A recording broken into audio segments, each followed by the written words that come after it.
구급, 세무직, 그리고 합격생이 바라본 노량진 얘기를 해봅시다. 그럼 언제부터 시작을 한 거죠? 작년 7월부터 시작을 했습니다. 7월부터 해가지고 올해 국가직 시험 보고 이제 세무직 합격이 최종적으로 된 거고. 네, 그렇습니다. 그럼 첫 번째, 왜 하필 노량진으로 올라온 것인가? 노량진에 오기 직전까지 대학교 계속 다니고 있었는데 취준을 하는 과정에서 다니고 싶었던 회사와 공기업 등 여러 가지를 많이 알아보고 있던 참이었고, 오히려 공무원보다는 공기업 쪽으로 더 갈 생각이 많아서 둘 중에 고민하다가 공무원을 그럼 선택한 이유는 어떤 게 작용한 게 있어요? 경영학과. 저는 네, 경영학과죠. 경영학과. 그러니까 더더욱 금융권 공기업 쪽에 관심이 많았었던 게 있는데 어머니께서 이제 공무원 쪽을 아주 오래전부터 추천을 많이 해주셨. 경제학과 과탑이었던 형과 만나가지고 얘기했을 때 공기업이든 공무원이든 합격한 게 가장 의미가 있는 거고 경제적인 외적인 걸 보지 말고 가장 합격하기 수월할 것 같은 곳, 아니 여기서 일을 잘할 것 같다 스스로 저 자신에 대해서 판단을 했을 때 조금 더 자신의 생활을 보장받길 원한다면은 공무원이 더 나을 수도 있다라고 이렇게. 부모님은 네. 왜 공무원을 추천해 주셨어요? 공기업도 좋잖아요, 요즘에 공기업. 공기업 간다고 했을 때 공부 시간이 한 얼마나 소모가 될지 그게 딱 감이 안 오기 때문에 공무원보다 이제 공기업이 훨씬 더 좀 붙기 어렵다라고 판단해서 약간 좀 그런 전문적인 공부가 아닌 공무원은 조금 더 일반적인 과목들 위주로 많이 보게 되니까 그런 데서 제가 더 유리할 수 있다라고 처음부터 생각했었죠. 네. 더 빨리 합격할 수 있겠구나라고 공무원이 더 확신이 들은 거네요. 처음에 생각한 길이 거는 나고 공무원 생각한 거죠. 하면은 얼마 만에 합격해야겠다라는 목표가 있었어요. 당연히 1년 공부하고 합격하겠다라는 목표가 있었던 거죠. 괜찮아요. 1년 공부하고 합격할 수 있겠다. 근거가 있었을 거 아니에요. 영어에 대한 거가 어느 정도 돼 있었으니까 1년이라는 확신이 있지 않았을까요? 그리고 경영학과. 네. 그 외에 영어 외에도 뭐 자신 사회라든지 이제 이런 부분 그쵸, 좀 많이 사회, 도움받았던 행정. 것도 있죠. 그렇죠. 다 그런 부분들이 어느 정도 기반은 있었으니까. 네. 그래서 어차피 영어는 원래 잘 했던 거죠.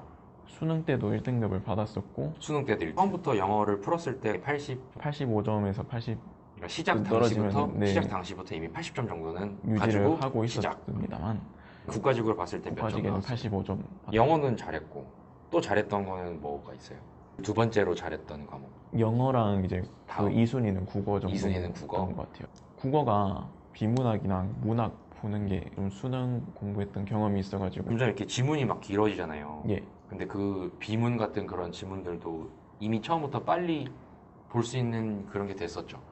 빨리 네, 쭉 네. 보고. 어느 이 시간 정도 되게 많이 잡아먹더라고. 독해 능력은 있었으니까 음. 긴 지문이 나와도 크게 당하지 않고. 실제로 국가직에서 100점 받지 않았어요? 네, 맞습니다. 한국사는 그래도 또 어차피 처음부터 한국사는 어느 정도 기본은 그것도 깔려 있을 거고.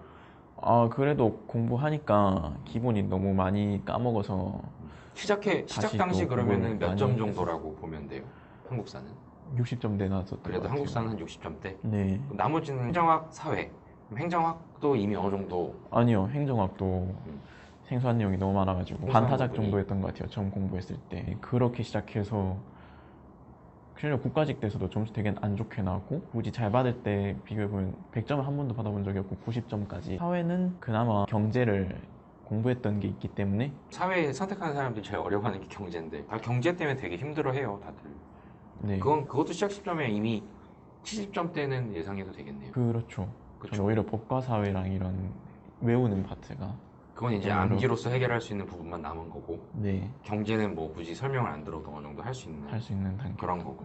그런 상태에서 노량진에 올라온 거예요? 그렇습니다. 왜 근데 노량진으로 온 거예요? 집에서 해도 되잖아요. 인강 프리패스 봐도 되고.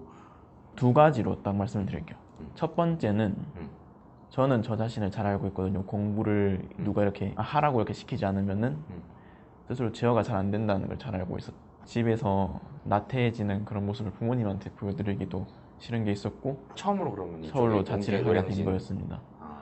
좀 지역 오래전부터 군데. 다녔던 데는 네. 오히려 익숙하기 때문에 공부 분위기가 잘 안 잡혀요, 스스로. 아, 좀 약간 낯선 공간에서 공부를 해야 새롭게 도전한다. 또 새롭게 도전한다는 그런 마음도 생기고, 주변에 익숙한 것도 없으니까 그런 외로운 고독 속에서 뭔가 더 열심히 해야 되겠다라는 공부를 잘 안 할 것 같다. 라고 생각했던 게 알고. 있어서 네. 그래서 부모님도 노량진으로 가는 걸 되게 권고를 하셨고 그래서 올라오게 오히려 된 권유를 거죠. 해주셨어요? 네.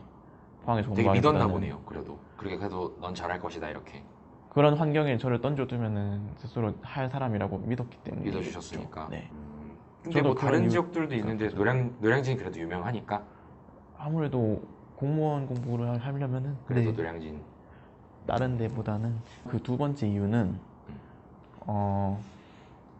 여기에 공부를 하는 사람들 막 공무원 공부를 아주 오래전부터 준비한 게 아니다 보니까 직렬도 뭐가 있는지 잘 모르고 공무원 공부를 막상 해야 되겠다 하고 와서 들었는데 그때 세무직을 가고 싶다 와서 제가 얻었던 효과는 학생들이랑은 교류가 크게 없었는데 선생님들을 많이 만나서 상담을 좀 했거든요. 스터디도 전혀 한 적도 없었고 선생님들한테 도움을 많이 받았던 것 같아요. 그래요. 네. 그래서 그렇게 두 가지 이유 때문에 이제 노량진에서 공부가 시작이 된 케이스.